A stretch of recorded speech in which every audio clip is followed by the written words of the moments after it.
సమయంలో, ఈ క్షణంలో సడన్గా దేవుడు ఏమన్నా మన జీవితంలో రేపాడు అనుకోండి, చెదరగొట్టాడు అనుకోండి, ఈ సమయంలో మనకి ఎప్పటికీ అర్థం కాదు. ఎందుకంటే దేవుడు ఎప్పుడు మనకి అంటే కొన్నిసార్లు చెప్పి చేస్తాడు, కొన్నిసార్లు it is best for him to cover it, లేకపోతే it is best for him to reveal it. తర్వాత బయలుపరుస్తాడు, తర్వాత చూపిస్తాడు. కానీ ఇప్పటికిప్పుడే ఆయన బయలుపరిస్తే మనకు అర్థం కాదు, మనం అడ్డుకుంటాము, మనం నో అని చెప్తామని. చాలాసార్లు దేవుడు మనకి చెప్పడు ఆయన ఉద్దేశాలు ఏంటో, ఆయన ప్రణాళికలు ఏంటో. ఇప్పుడు మన పరిస్థితి, ఎందుకు దేవా అంత మంచి వ్యక్తిని నా జీవితం నుంచి తీసేసావు, ఎందుకు దేవా నా కుటుంబంలో నా తండ్రి అలాగ మరణించాడు, లేకపోతే నా తల్లి మరణించాలి, లేకపోతే మాకు ఎందుకు ఇలాంటి అనారోగ్యం కలిగి ఉండాలి, మా చుట్టుపక్కల ఉన్న వాళ్ళందరి ముందు మేము నవ్వుల పాలం అవుతున్నాం కదా, అందరూ మమ్మల్ని హీనంగా చూస్తున్నారు, ఇదిగో నువ్వు దేవుని నమ్ముకున్నావు కదా, ఏడి మీ దేవుడు అని అన్న పరిస్థితి ఎందుకు వచ్చింది అని మీకు ఇటువంటి ప్రశ్నలు వచ్చే టైంకి దేవుడు ఏమంటున్నాడంటే, మీరు ఇప్పుడు వెళ్తున్న ఈ శ్రమ గుండా, లేకపోతే ఈ ప్రశ్నల గుండా మీరు వెళ్తున్నారు, కానీ ఇప్పుడు మీకు ఏం అర్థం కాదు. ఓన్లీ సమయం చెప్తుంది ఎందుకు దేవుడు మనకి అటువంటి పరిస్థితి అనుమతించాడో, ఎందుకు మనం ఇటువంటి శ్రమ గుండా వెళ్ళాల్సి వచ్చిందో, ఎందుకు మనం ఇటువంటి ప్రశ్నల్లో, ఇటువంటి అన్సర్టనిటీతో, ఇటువంటి స్పష్టత లేని జీవితంలో, అసలు సందిగ్ధమైన జీవితంలో ఎందుకు మనం వెళ్ళాము.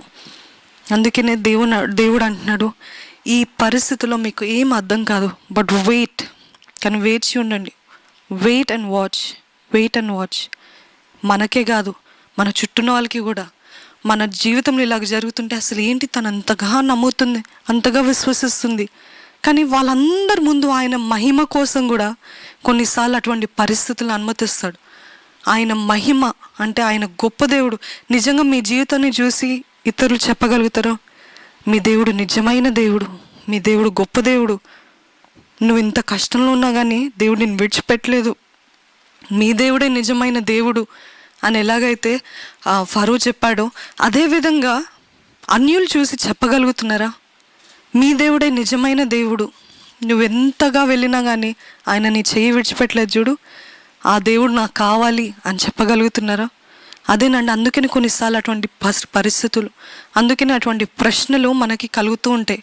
ఏంటంటే ఏదైనా పర్వాలేదు, దేవుడు అంటాడు నీకు ఇప్పుడు అర్థం కాదు, కానీ ఒక సమయం వస్తుంది, ఒక సమయం వచ్చినప్పుడు అప్పుడు నీకు అన్ని తేటగా ద డాట్స్ కనెక్ట్ అవుతాయి అంటారు చూడండి, అలాగ కనెక్ట్ అవుతాయి. అదెందుకు జరిగించలేదు, అదెందుకు ఆపాడో దేవుడు, అదెందుకు మూసివేశాడో, ఆ మార్గం ఎందుకు మూసివేశాడో, ఆ డోర్ ఎందుకు మూసాడో, ఈ డోర్ ఎందుకు తెరిచాడో, వాళ్ళెందుకు నీ జీవితం నుంచి వెళ్ళిపోయారో, వీళ్ళెందుకు నీ జీవితంలోకి వచ్చారో, ఈ ఉద్యోగం ఎందుకు పోయిందో, ఈ ఉద్యోగం ఎందుకు వచ్చిందో, లేకపోతే ఇవి ఎందుకు జరిగినాయి, ఇప్పుడు మనకి ఏది అర్థం కాదు. కానీ ఒక సమయం వస్తుంది, there is a time, when the time comes it will make sense. ఆ సమయం వచ్చినప్పుడు మనకందరికీ స్పష్టంగా అర్థమవుతుంది. అందుకనే దేవుడు కొన్నిసార్లు మనల్ని ఆ ప్రశ్నలతోటే ఉంచుతాడు.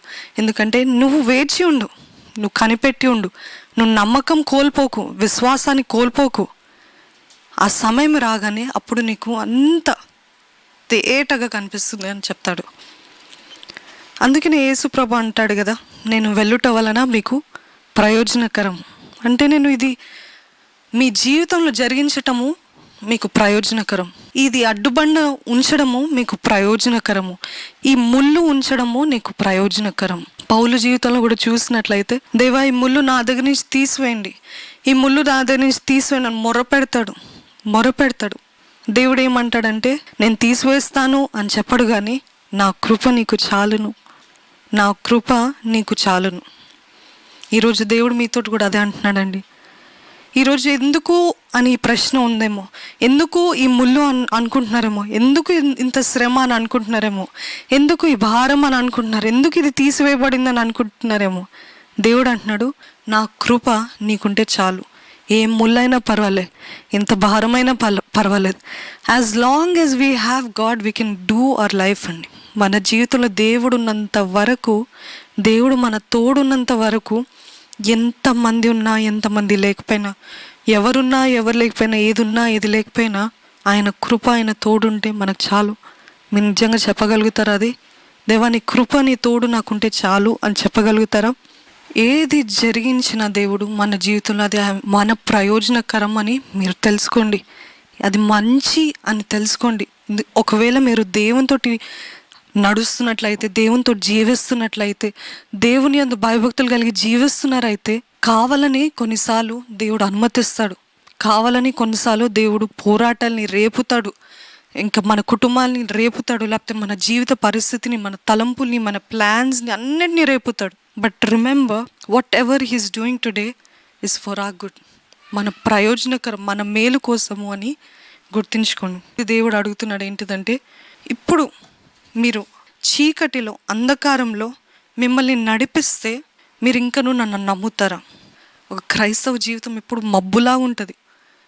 నిజంగా మబ్బులో నడిచేవారుగా ఉంటాం. మనకు అన్ని తేటగా, అంత స్పష్టంగా, అంత బ్రైట్గా ఉంటే అది క్రైస్తవ జీవితం అనలేము. అది క్రైస్తవ జీవితమే అనలేము. ఎందుకంటే అంధకారంలో కూడా ఆయన దేవుడే, వెలుగులో కూడా ఆయన దేవుడే, చీకట్లో ఆయన దేవుడే, వెలుగులో ఆయన దేవుడే, కొండల్లో ఆయన దేవుడే, లోయలో ఆయన దేవుడే, భూమిని సృష్టింపక మునిపే ఆయన దేవుడు, పునాదులు వేయబడక ముందే ఆయన దేవుడు, మనకింకా రూపము లేనప్పుడే ఆయన దేవుడు. నమ్ముతున్నారా? ఆయన దేవుడు. మరి ఏ పరిస్థితి ఆయన దేవుడు దేవుడే. అందుకని అంటాడు కదా, కీర్తనలు 23వ అధ్యాయంలో 4వ వచనం మనందరికీ తెలిసిన, యెహోవా నా కాపరి, గాఢ అంధకారంలో నేను నడిచినను ఏ అపాయానికి నేను భయపడను, ఎందుకంటే నువ్వు నాకు తోడు ఉన్నావు, నీ దుడ్డు కరయు నీ దండమును నాకు తోడుగా ఉంది అని చెప్పే దావీదులాగా మనం ఉన్నామండి. నిజంగా అంధకార లోయల్లో నేను నడిచినప్పటికీ దేవా నాకు భయం లేదు అని అంత విశ్వాసం ఎక్కడి నుంచి వచ్చిందండి దావీదుకి? అంత విశ్వాసం మనకుందా? చాలామంది ఎలాగ అంటారంటే, దేవుడు ఒక జీవితంలో, ఒక కుటుంబంలో, లేకపోతే ఒక వ్యక్తిగత జీవితంలో ఆశీర్వాదం ఉంటే, లేకపోతే అన్నీ చక్కగా సక్రమంగా జరుగుతుంటే, లేకపోతే ఉద్యోగము మంచిగా ఉంటే, లేకపోతే గొప్ప స్థితిలో ఉంటే, అంత ఆరోగ్యం బాగుంటే, కుటుంబం అంతా సంతోషంగా సమాధానంగా ఉంటే, దేవుడు మా పక్షాన ఉన్నాడు, దేవుడు ఉన్నాడు అని ఇటువంటి మాటలు మాట్లాడుతూ ఉంటారు. అంటే అన్నీ బాగుంటేనే దేవుడు, ఏమైనా పాడవుతే, లేకపోతే ఏమైనా క్యాన్సిల్ అవుతే, లేకపోతే ఏమైనా చెదరగొట్టబడితే అప్పుడు దేవుడు కాదు.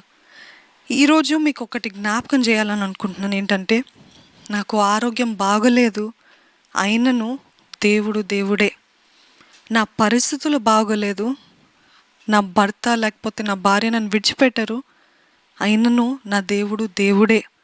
నాకు గర్భఫలం లేదు, అయినను దేవుడు దేవుడే. నాకు చేతిలో ఒక్క పైసా లేదు, ఒక్కొక్క డబ్బు లేదు, అయినను దేవుడే, దేవుడు దేవుడే. నాకు ఏది బాగలేదు, నేను అన్నీ కోల్పోయాను. నాకు ఎక్కడ చూసినా అపాయమే, ఎక్కడ చూసినా కరువే, ఎక్కడ చూసినా లేమియే. But God is still on the throne. దేవుడు ఇంకనూ ఆయన సింహాసనం పైన కూర్చున్నాడు. ఆయన దేవుడు దేవుడే.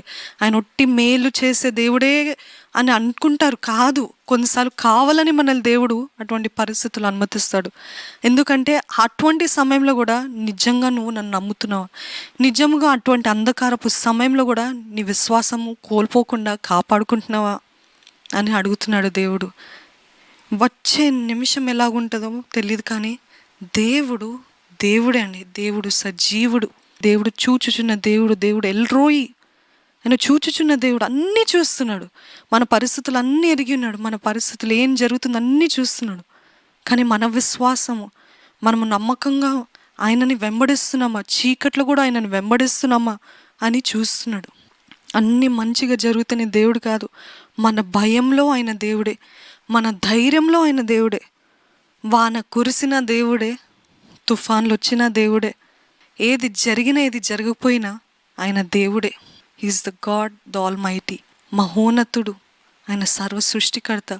ఏది జరిగినా జరగకపోయినా, ఏది మంచి ఉన్నా మంచిగా లేకపోయినా, హీ స్టిల్ అ గాడ్.